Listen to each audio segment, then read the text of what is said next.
తాకట్లో ఉన్న మీ బంగారాన్ని విడిపించి ఆ రోజు ఆన్లైన్ రేటుకి కొంటాం. Sharma gold company.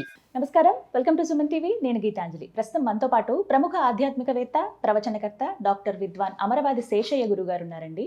వారి గురించి నేను ప్రత్యేకంగా పరిచయం చేయాల్సిన అవసరం లేదు, ఎంతో మందికి సుపరిచితులే.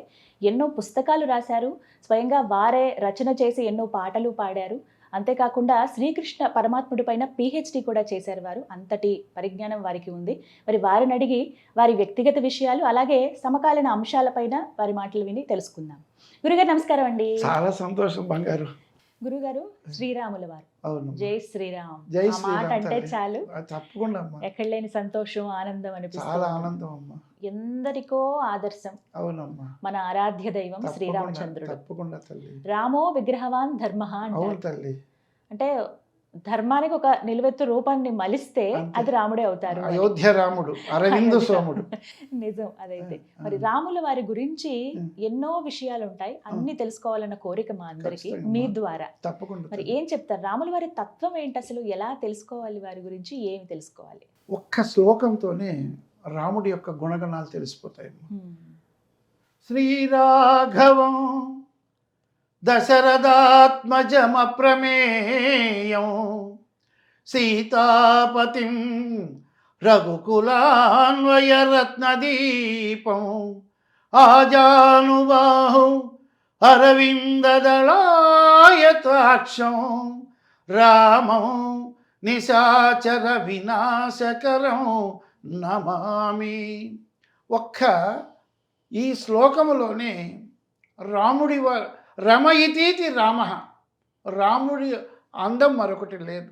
అటువంటి రాముడు, రామస్య అయనం ఇతీతి రామాయణం, రాముడు నడిచిన ధర్మ మార్గమే.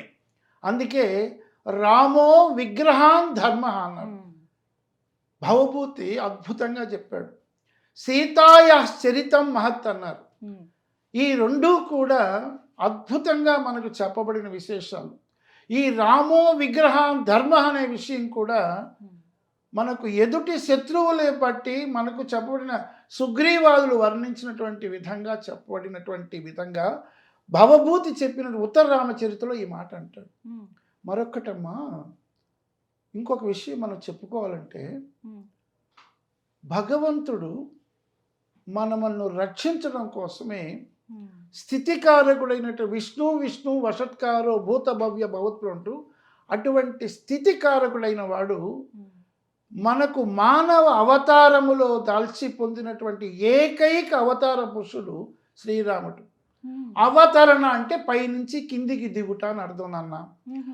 ఆ విధంగా రాముడు పుట్టిన టైము, రాముడు జన్మించడానికి గల కారణాలు, ఈ రామ లక్ష్మణ భరత శత్రువులకు పేర్లు పెట్టినవాడు, ఈ సీతారాములు, అలాగే లక్ష్మణుడు ఊర్మిళ, మాండవి భరతుడు, శృతకీర్తి శత్రుఘ్నులు, ఈ నలుగురికి వివాహ ఘట్టము అంతా కూడా ఒక్క సూక్ష్మంగా మనం తెలుసుకుంటే, మొట్టమొదటగా ఋషి మూలం నది మూలం తెలియదు అంటారు బంగారు.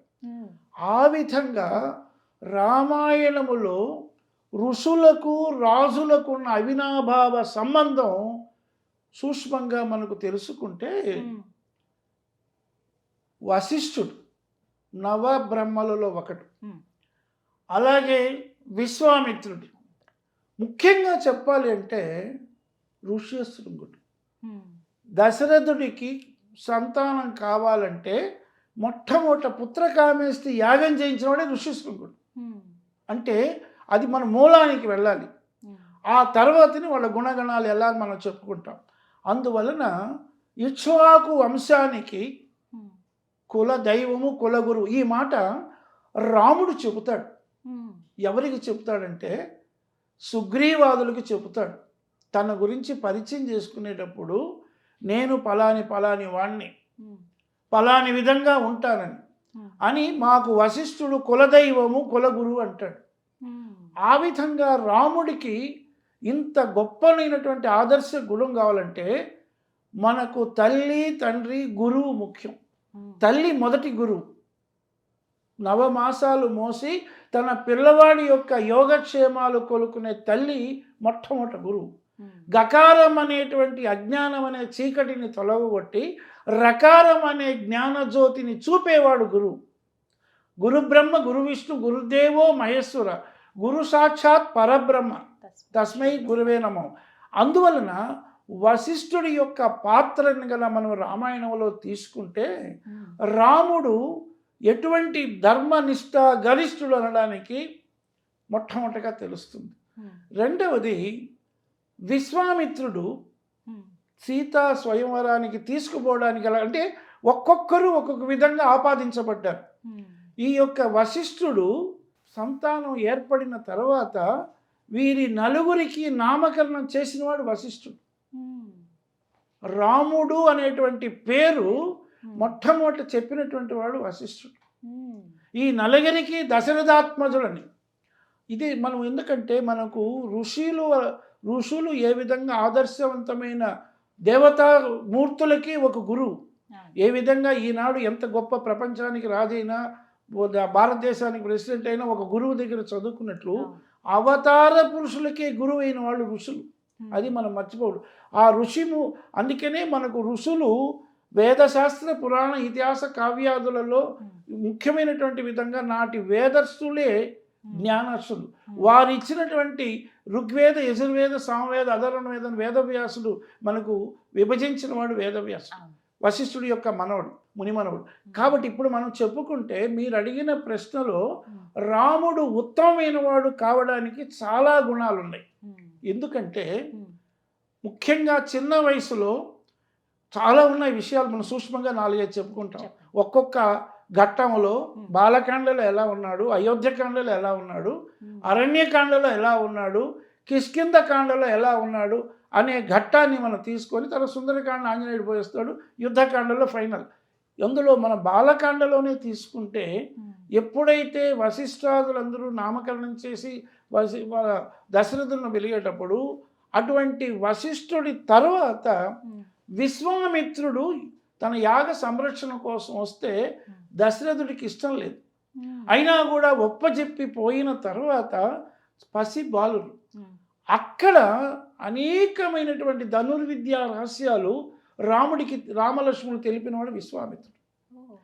మరొక విషయం అంటే ఇదంతా కూడా రాముడు ఒక గొప్పనైనటువంటి సుగుణాల రాశి కావడానికి గురువులు ప్రధానం అనడానికి మొదటి ప్రశ్నకు సమాధానం. దేవతా స్వరూపమైనటువంటి వాడు మానవ స్వరూపంలో వచ్చాడు. అంటే మా నవ అంటే మా వద్దు నవ కృతది, ఈ జన్మలోనే నీకు అంకితంగా. మానవ అనే పదానికి అది అర్థం. 84 లక్షల జీవరాశుల్లో జంతువునాం నరజన్మ దుర్లభం అన్నారు. ఆ విధంగా మానవ స్వరూపంలో వచ్చి మనలాగే కష్ట నష్టాలకు ఓర్చుకొని సహనమే సంస్కృతి అనే ఆదర్శానికి నిలిచిన వాడే రాముడు. అటువంటి ఆదర్శవంతుడైన రాముడు బాలకాండ దగ్గర నుంచి అయోధ్యకాండ ఒక్కొక్క ఉదాహరణలు మనం తీసుకుంటే చాలా ఉన్నాయి. తర్వాత తన వివాహ ఘట్టానికి పూర్వం అహల్యకు శాపాన్ని పోగొట్టినటువంటి వాడు, రాతిని నాతిగా చేశాడు.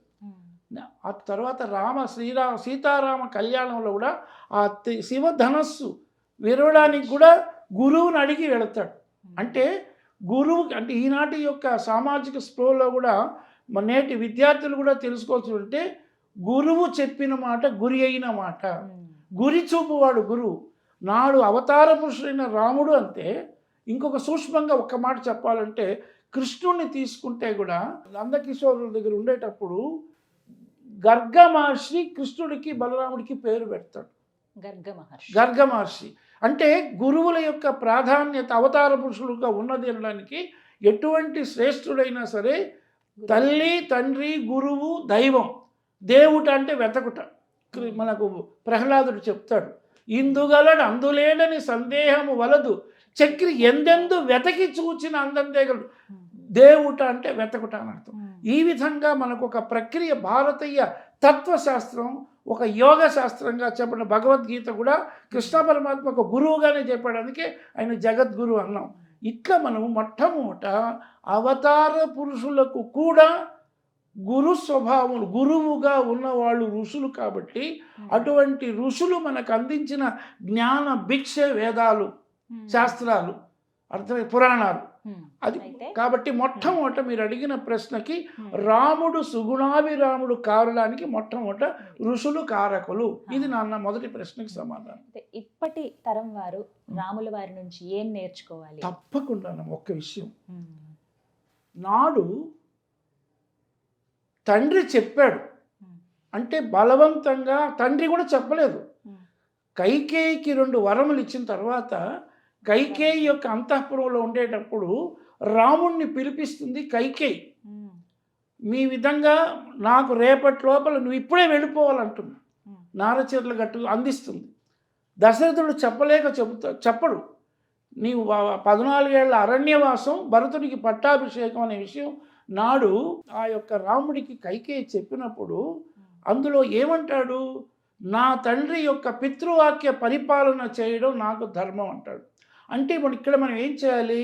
నేటి కాలపు పిల్లలలో యువతి యువకులు తెలుసుకోవాల్సి ఉంటే ఏది ఏమైనా సరే తల్లిదండ్రులు చూపినటువంటి ఒక విద్యా బుద్ధులు కానీ వివాహ వ్యవస్థ కానీ పూర్వకాలంలో ఏ విధంగా పెద్దల మాట సద్యన్న పూట అన్నట్టుగా ఉన్నట్లుగా నేటి యువతి యువకులు ఎంత ఉన్నా ఇతర దేశాల్లో ఉన్న వృద్ధాశ్రమాల్లో తండ్రిని వదిలేసి మాట వినకుండా పోవడం అనేది ఎంత పాపం.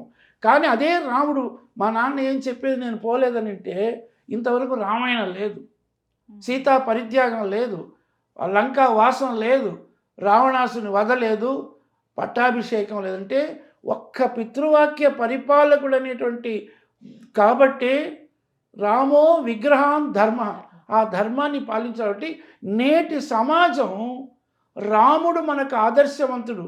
అయోధ్య రామ అరవింద సోమ రామ. అసలు రామ అనే పదానికి అద్భుతమైన అర్థం ఉందమ్మా. నమశివాయలో రాముడికి ఆంజనేయుడికి ఉన్న అవినాభావ సంబంధాన్ని తెలిపే ఒకే ఒక అక్షరం రామ.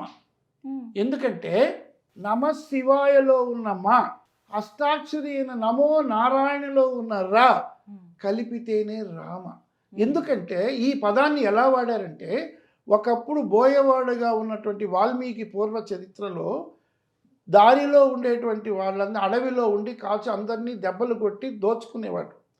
ఆ సమయంలో వాళ్ళు ఒక మంత్రోపదేశం చేసే సంఘటన చెప్తున్నా, రామ అనే పదం ఎలా వచ్చిందని. వెంటనే ఆ సప్త ఋషులు దారిలో వెళుతుంటారు. వెళ్ళేటప్పుడు ఈ వాళ్ళని కూడా దోచుకుంటుంటే ఈ సప్త ఋషులు ఒక మాట అడుగుతారు, నాయన మమ్మల్ని అందరినీ దారిలో పోయే వాళ్ళు ఇబ్బంది పెడుతున్నావు కదా, నీ ఒక పని చెయ్యి, ఇలా మమ్మల్ని అందరినీ ఇబ్బంది పెట్టి పాపం కట్టుకుంటున్నావు, నీ భార్య పిల్లల దగ్గరికి వెళ్ళి ఈ పాపం మీకు వస్తుంది తీసుకుంటారని అడిగిరా అని అంటారు. మీరు ఇక్కడే ఉండాలని పరిగెత్తిపోతాడు. భార్య పిల్లలు అడిగితే మాకెందుకు, నువ్వు దొంగతనం చేస్తే ఏం చేస్తే మాకు సంపాదించాలి నీ యొక్క ధర్మం అంటారు. వెంటనే వస్తావు, చూసావా నువ్వు ఇంత కష్టపడి వారికి ఇస్తున్నావంటే నీ పాపం వద్దన్నారు కదా, కాబట్టి మేము తీర్థయాత్రకి వెళ్తున్నాం దక్షిణ దేశం, మేము వచ్చేంత వరకు నీకు 2 అక్షరాలు చెప్తాం, మరా మరా మరా మరామని జపిస్తూ ఉండన్నారు. ఆ మరా మరా చెప్పే పుట్ట అయిపోయాడు. వాల్మీకి అంటే పుట్ట. కాబట్టి అటువంటి రామ అనే పదములోనే ఆ రామ అనే పదం రాముడి కంటే రామబాణం గొప్పది, రాముడి కంటే రామనామం గొప్పది. కాబట్టి కలవు నామస్మర అన్నారు. వెంకటేశ్వరుని పేరైనా కృష్ణుడి పేరైనా ఈ కలియుగములో నామానికి అంత పవర్ ఉంది, శక్తి ఉంది. కాబట్టి అదే బీజాక్షరం. దైవాధీనం జగత్సర్వం మంత్రాధీనంతో దేవత తన్మంత్రం బ్రాహ్మణాధీనం బ్రాహ్మణో మమ దేవత. కాబట్టి ఆ శక్తి అనేటువంటిది ఆ బీజాక్షరాలకు ఉంది. కాబట్టి ఆ రామ అనే పదంతోనే రాముని యొక్క నామాన్ని జపించే సముద్రాన్ని లంఘించాడు హనుమంతుడు. అందుకే రామపద అగ్రగణ్యేశుడు అన్నాం. కాబట్టి ఈ రామ అనే పదం ఏ విధంగా అన్నదో భగవంతుని కూడా కీర్తించడం మీరు అడిగారు. కాబట్టి ఈ రామ అనేటువంటి పదం అంత గొప్పది. కాబట్టి రాముడు మనకు ఆదర్శవంతుడైనాడు. ఈ రామ నామం గొప్పది. అందుకే మనం భద్రాచలంలో అయినా శ్రీరామనవమి అభిజిత్ మహత్వంలో అలాగే ఒంటిమిట్టలో అయినా చేసుకుంటున్నామంటే రాముడు సుగుణాభిరాముడు. ఆ రాముడిని అసలు ఆ పేరు వింటేనే ఒక తెలియని అమృతానందం అవుతుంది. అది నాన్న మీరు అడిగిన ప్రశ్నకి సంతోషం అండి, ధన్యవాదాలు.